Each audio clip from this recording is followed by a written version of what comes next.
Hey y'all, it's Paula with Hillbilly Orchids. Welcome back to my channel. I wanted to share with you tonight, I am making husk. I wanted to share with you, this is how I make my husk. Because I tell you, Michael McCarthy got me started on husk, and I have found so many plants really thrive from being in husk. Right now I have so many plants that are in husk, straight husk. I have some that are in such a mixture, and it just kind of depends. You can mix it to however much moisture you want your media to retain. I even have it on cattleyas, so that the cattleyas keep some extra moisture. So, but, I might have more husk in, say, a Miltoniopsis. So, I just, I'm really finding, to make my own husk mix is being really beneficial right now. And I'll show you why, because there is a step to this system that is really necessary. But this right here is the big key. This pot I only use for just my husk. It's not a good pot. I keep it just to make my husk in. But the first step of this is to make almost boiling water.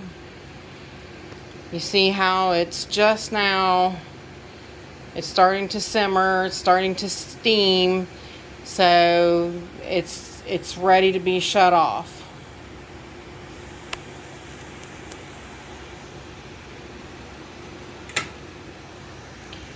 Then we'll go to step 2. I'll get out my husk and we'll add the husk. Okay. This is the husk that I use. It's a compressed block Reptichip off of Amazon. And basically what I'll do is I will chip it off, and I will put it in the water until it's pretty full, and I'll show you. Well, I'll be right. All right, dinner is served. There she is, ready, soaking. See, and I didn't even use up that much of the husk. It really goes far, it really does. But I'm going to add a little bit more water to that, and I'm going to leave it soak for 1 hour. I'm going to set my timer, leave it soak for 1 hour, and then I'm going to come back and rinse it. Okay, it is, see how it's definitely packed in there tightly. I added a little bit more water to it so that it's still good and hot and full. And I cover it.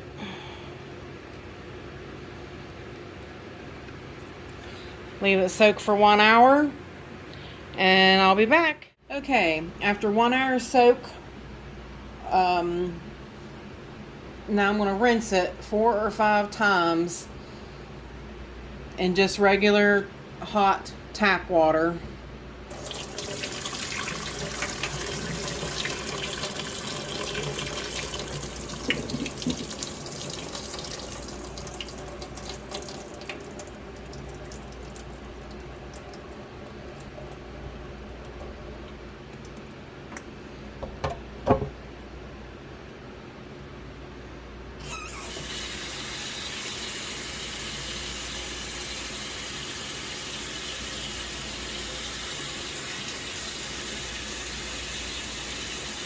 Just rinse it like I let it overflow a little bit, run over, so that it kind of rinses it clear. It's just getting rid of some of them tannins.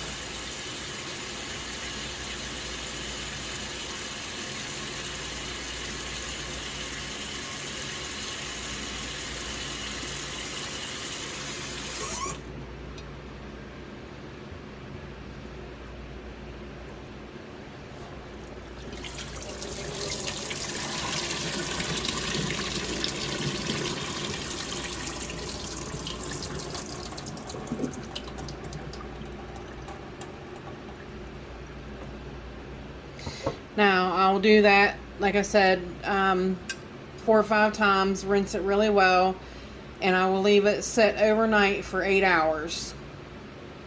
And then we'll be back to continue. Okay, the husk sat all night, soaked overnight. Now I'm going to test the water that it's in. Try to anyway.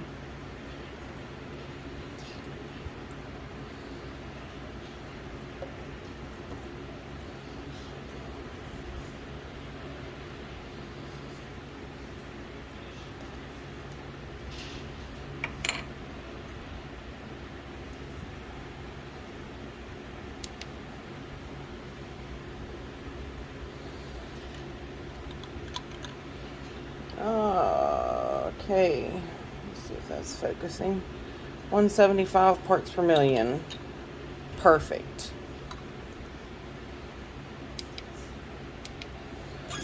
Rinse my meter.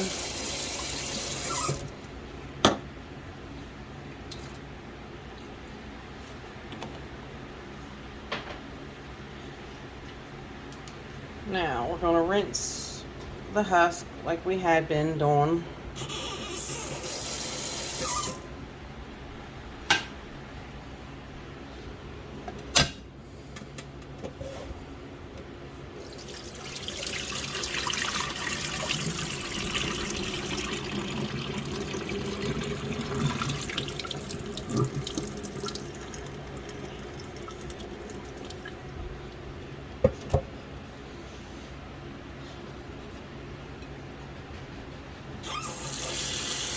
I will rinse it 4 or 5 times, and I'll be back to show you the last and final step. Okay, we're back. All the husk has been rinsed and completely drained. Now, had that husk read over 300 parts per million, we would have had to soak it for another 8 hours. You want it under at least 300 parts per million to do this last part. This part, you take that 400 parts per million CalMag that you made and you pour it on.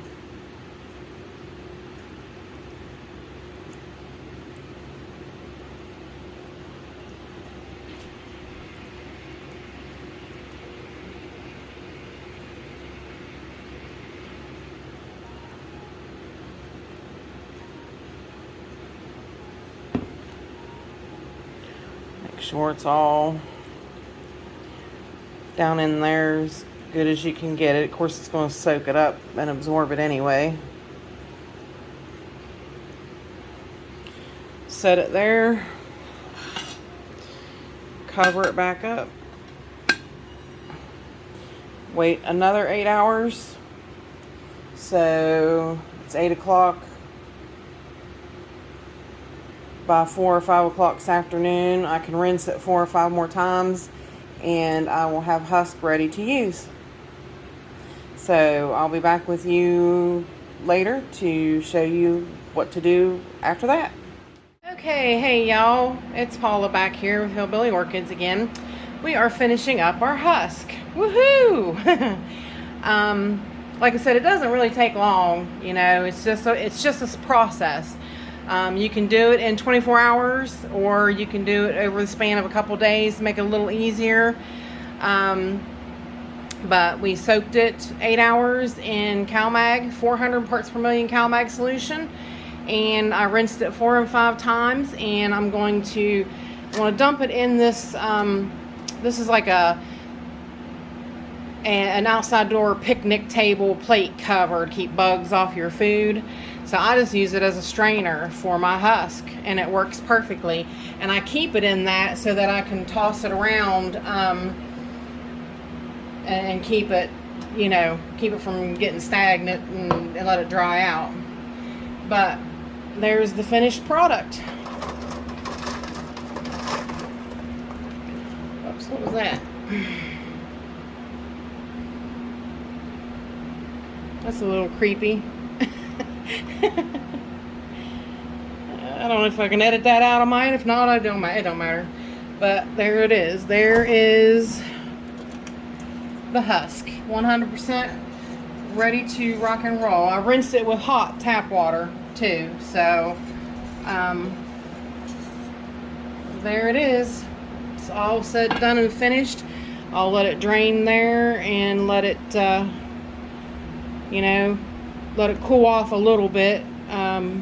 Maybe before repotting it, you might wait a couple hours just so that it, you know, isn't too hot on the roots of your plant.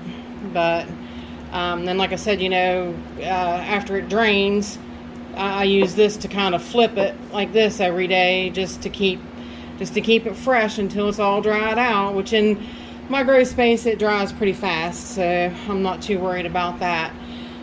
But that is the most important step right there, is the CalMag in this husk. Reason being is okay, the orchids need calcium and magnesium to grow, correct? So with this already being, the salts in this being replaced with the calcium and magnesium, this has given your plants a total boost. Okay, that's why, if you ever notice, if you started using husk, everybody will tell you, you know, my plant just totally took off once it got in husk. That's because it has the calcium, the CalMag, at its beck and call. You know, Rick L, he talked about, you know, an orchid root. Okay, when it grows out, it'll grow to an area and it will use up all the available nutrients that's right there that, you know, is in its reach. Well, then when it runs out of nutrients, what's it going to do? It's run out of nutrients. It has to grow and reach for more nutrients. Like the nutrients don't just come to it until it rains. So every time a root grows, it uses up that nutrient. And so in this husk, that's what it's doing. It's continuing to grow, and everywhere it grows, it's got calcium, magnesium at its beck and call. So it really makes your plants prosper well. I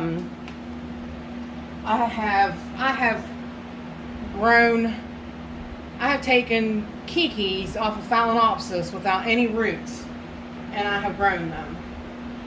I have small seedling Phalaenopsis in it right now, and they're growing great. There's an example for you. That is a seedling Phalmanii. That little plant is just loving that husk. Can you see? It's in a shot glass. It's very small because it's small, but can you see them roots already reaching through that husk?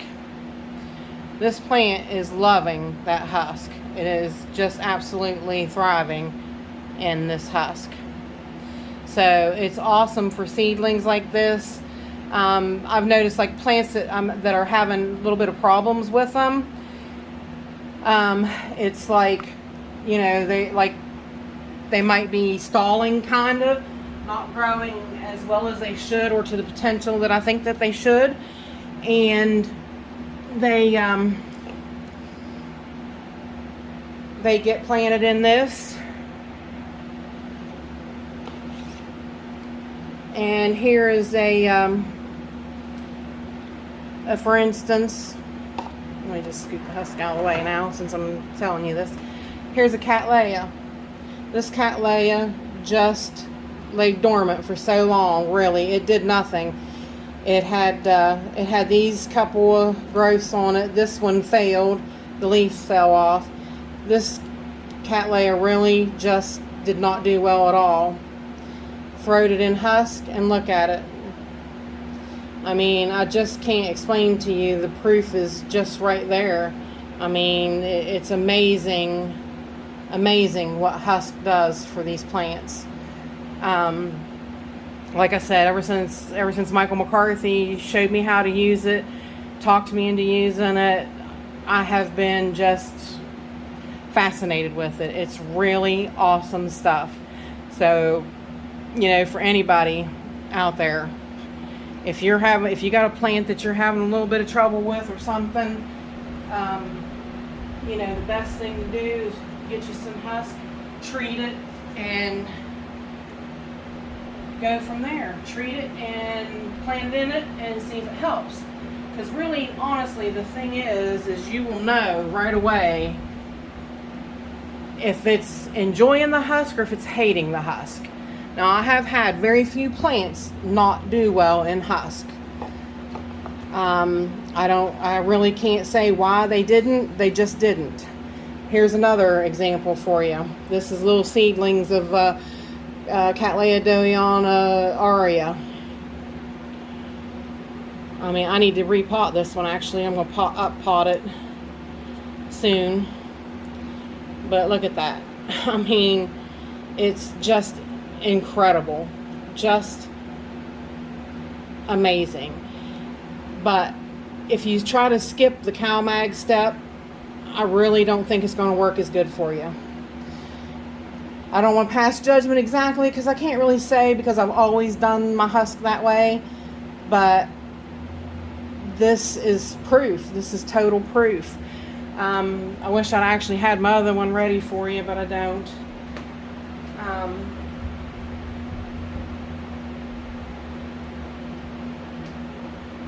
I mean, really, that's kind of enough that shows you they really thrive in husk.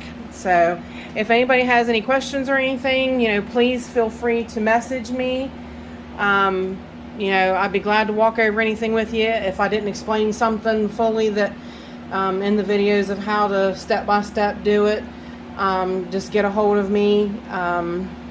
I'll be glad to go over it with you. Like I said, you know, for anybody that wants to do the best for their orchid, this is what they need to do. It's really a game changer. Really. I mean, but with that said, and enough said, I appreciate you all taking the time today to sit down with me and watch my video. I'm still, like, the support of you guys and your comments and, you know, messaging me. I'm just thrilled that I can help some people, and like, I just love it. So seriously, if you need any help with anything and have any questions, you know, I will answer them. But I'm, you know, glad that you decided to take the time to spend with me today, and thanks for dropping by, and till we meet again.